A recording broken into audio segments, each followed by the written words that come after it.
I would like to begin by covering the whole issue of climate change from India's perspective, for what I think should be India's perspective. So, in the early days, our position was that this is a problem created by the developed world. They should bear the primary responsibility of uh, setting things right. And for the developing countries, development was their primary goal. And if they were required to incur additional costs, then there should be some flow of finances and technology from the developed countries.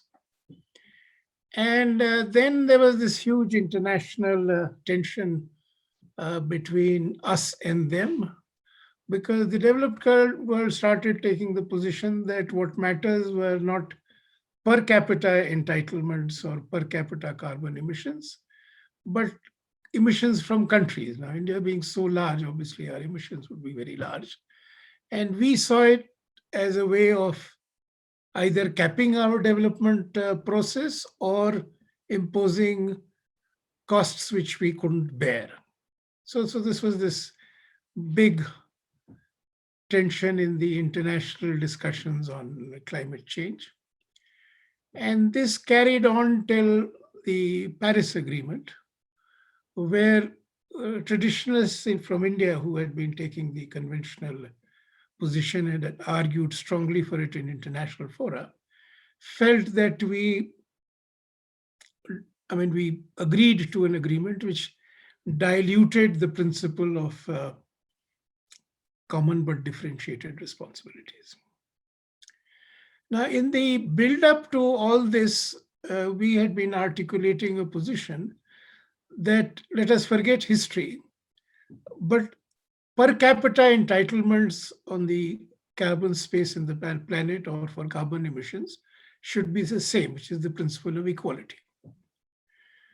Now, this got refined or evolved into a very interesting discussion between Prime Minister Manmohan Singh and Chancellor Merkel in Germany before, I think, the Heiligendamm summit of 2008, probably, of the G8 and the O5 countries. And our Prime Minister argued that we will see that our development path becomes less and less carbon intensive.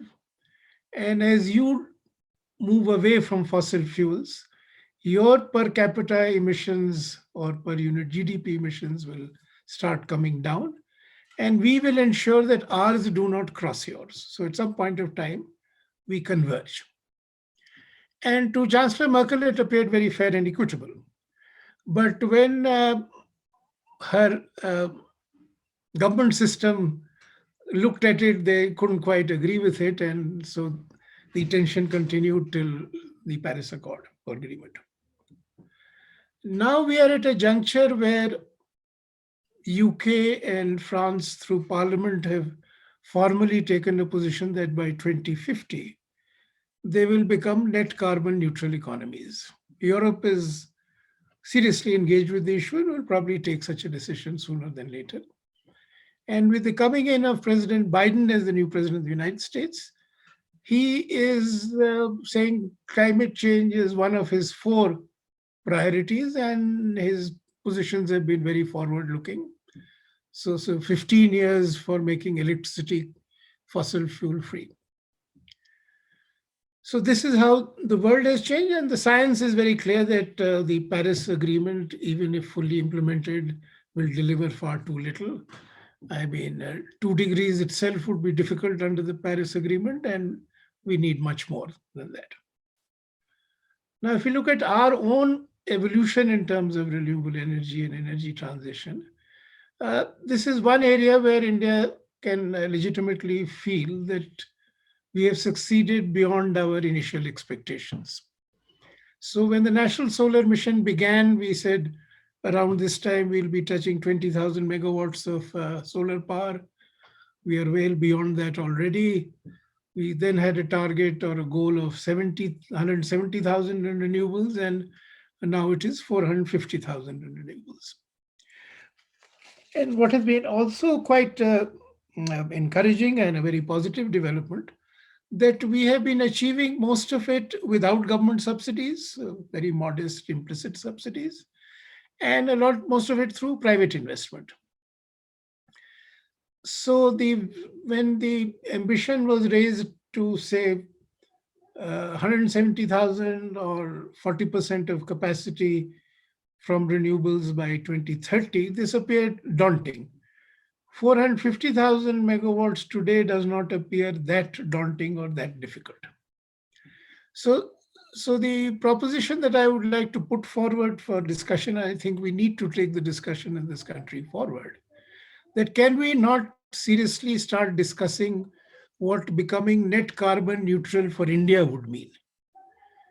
What trajectories would need to be taken?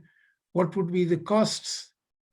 Are there real costs which are very high or unaffordable, or these are something that we can handle quite well if we take the right kind of policy decisions? Uh, Now, if we want to take the energy transition to the point where we are net carbon neutral or free of fossil fuels, then we need some parallel transitions when we try to flesh it out. So one would be electricity coming entirely from renewable energy sources. The next tougher one is transport, which again needs to move away from fossil fuels.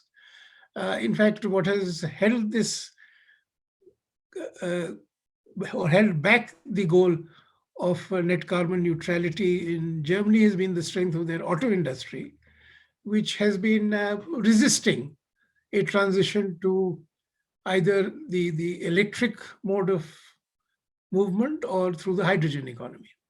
So that's why it's been taking a little more time. But in all this, we have a slight advantage, which very often has been used in other circles as being the late movers advantage. So if you are little underdeveloped, you can leapfrog. And once electricity and transport are taken care of, then what remains is industrial sector. And there again, technology has moved quite well across the world. And therefore, there is hope that another 8, 10 years, we would be there in most areas of industrial activity where we could achieve whatever production we wanted in a manner which doesn't use fossil fuels. So I'm suggesting that in India, we need to start discussing this and evolving scenarios and looking at the implications. The encouraging developments of the last, I think, I would say really 2, 3 years, has been that when electricity is generated from renewable sources in India and across the world, either from solar energy or from wind, it is the cheapest way of getting electricity. Now, the big challenge had been conceptually about what do you do when the wind is not blowing or where the sun is not shining. And again, fortunately, the last 8 months or so, we in India went and invited bids for supply of renewable energy along with storage. And the prices discovered in those tenders give us the confidence that these prices or costs are not higher than what we would get from fossil fuels. So I think the time has come when we could think of really pushing the envelope as far as storage is concerned, creating a competitive industry structure as we did in the case of solar energy, and see how competition drives down costs and how technology and scale drive down costs. Because we could easily consider a situation where, since we are a little surplus in generating capacity today, and demand is not rising because of COVID, that we could actually say that, okay, we will not start any more new coal-fired stations and go in for storage and see how it works. And if after 2 years, when demand really starts picking up, we can take a call whether a temporary moratorium on coal, commencement of new coal projects can be made permanent. And if so, what are the costs, etc.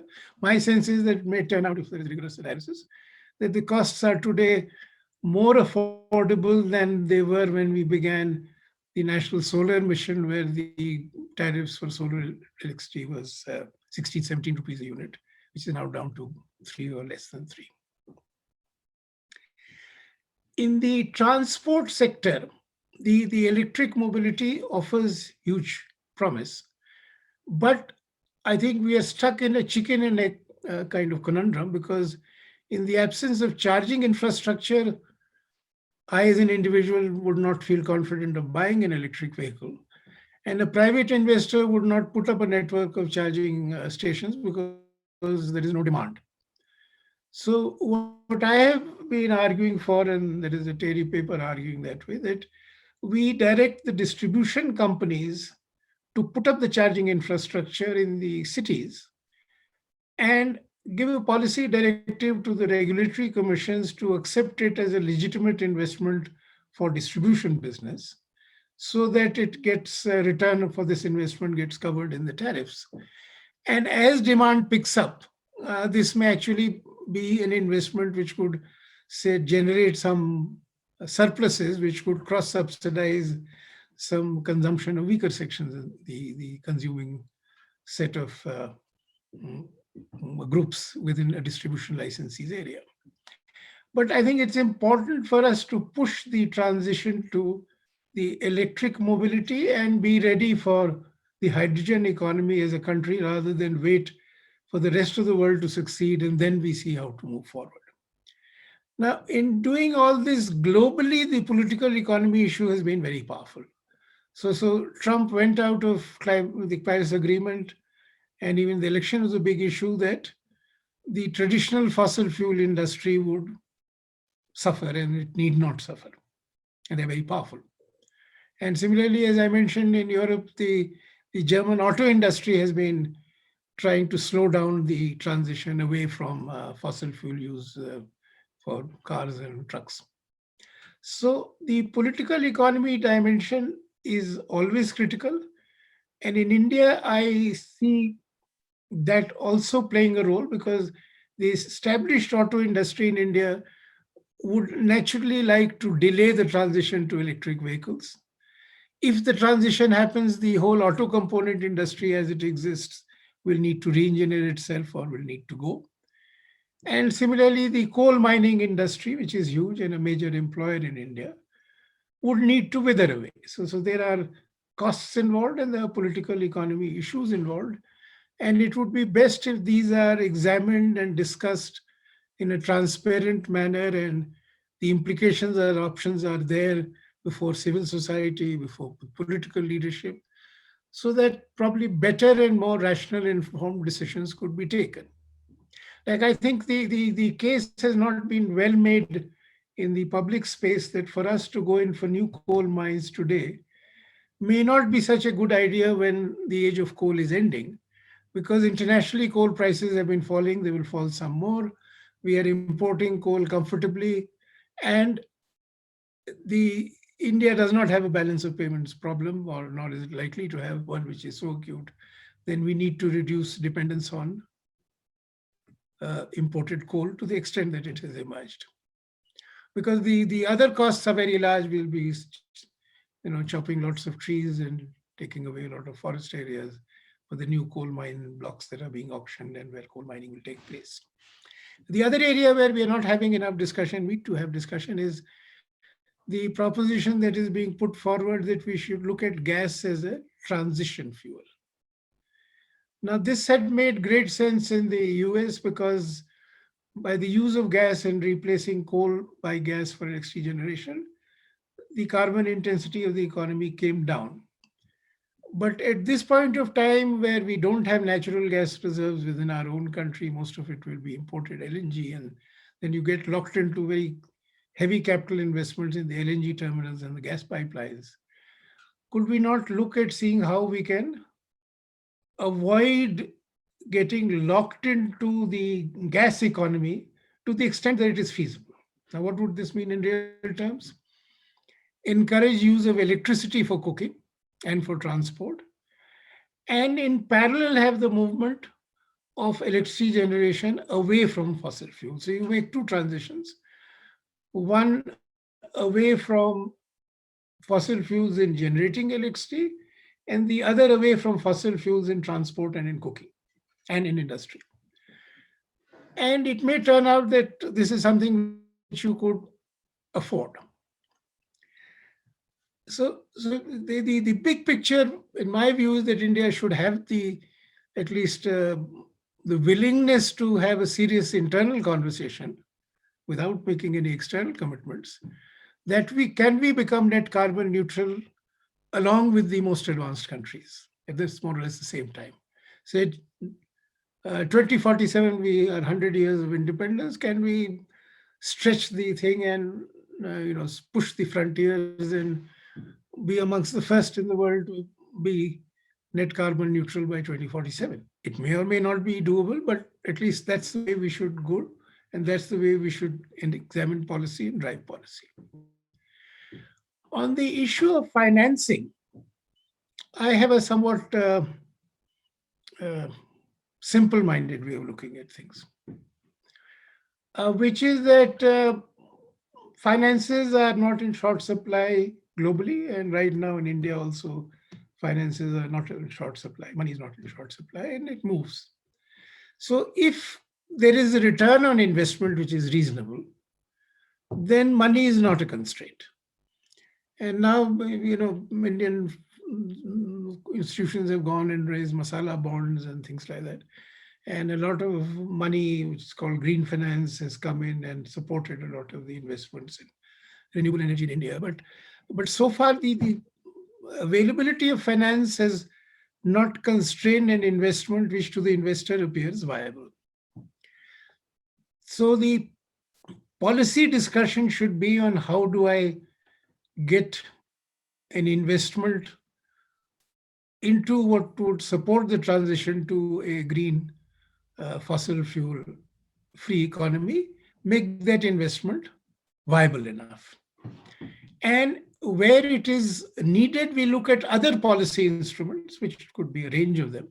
Like say for renewable energy, the Electricity Act provided that regulatory commissions would prescribe the share of electricity that must come from renewables. Those were early days in 2003. And regulatory commissions did that. Now, of course, the cost of fossil for renewables has come down dramatically. So that's not so important today. But similarly, the same instrument could be used for storage. Then there are other instruments that could be used, including like what government has announced very recently in a grand scale, that for 10 industrial sectors, they would give a production-linked incentive. For a short while, there was a support for the renewable energy sector in terms of some kind of viability gap funding. So those instruments could be seen as possible instruments to be used as and when they become necessary. But my focus would be, and my sense is that it would be first useful to look at the big picture and the big transitions. And then as we flesh out the details, see what kind of policy and regulatory measures are needed to push that transition. So the finances would be available, and within India also, and one can push the envelope further by giving high net worth individuals the option of putting in money for funds which are dedicated only to green projects. Maybe the returns are marginally lower, or you just get a feeling of being virtuous and supporting something which is hastening the transition towards